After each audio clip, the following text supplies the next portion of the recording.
La ville de Châlons-en-Champagne vous présente cette vidéo.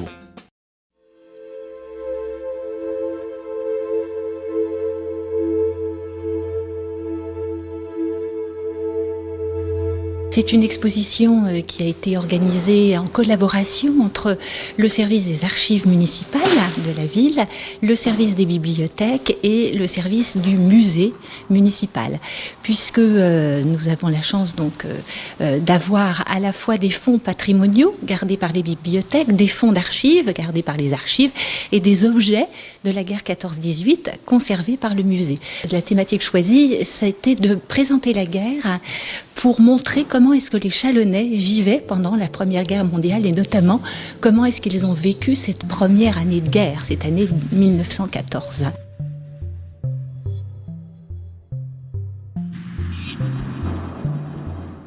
Nous trouvons essentiellement des panneaux qui sont donc des panneaux explicatifs.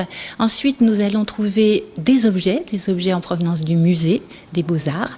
Et nous allons également trouver des flashcodes sur chacun des panneaux, puisque notre souhait n'était pas de montrer les documents originaux. Ils sont visibles si les personnes sont intéressées, mais uniquement sur demande depuis la salle patrimoine.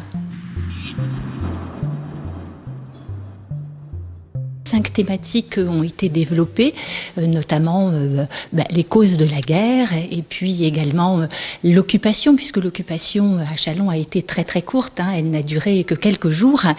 Donc la ville a par la suite été plutôt considérée comme étant une ville de l'arrière et une ville où on accueillait les blessés.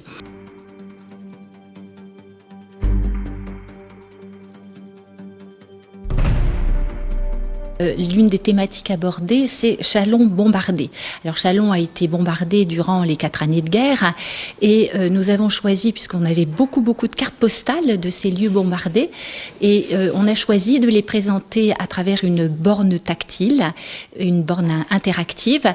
Donc les gens, on peut venir, ensuite on tape sur cette carte et chaque point d'impact vous ouvre sur une carte postale qui a été numérisée et qui vous présente la rue ou les maisons bombardées.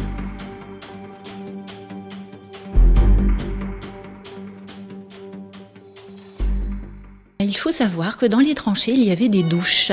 Il y avait des douches de campagne. En fait, c'est un sac en toile de jute qui est... dans le fond, on trouve une petite pomme et donc on mettait de l'eau à l'intérieur de ce sac en toile de jute et l'eau donc tombait sur les soldats, ce qui leur permettait de se laver au moins les mains et le visage. Là, y avait pas de cicolette, pas de marlou ni de beau muscadin. Ah, c'était loin du moulin de la galette et de Paname qu'est le roi des patelins.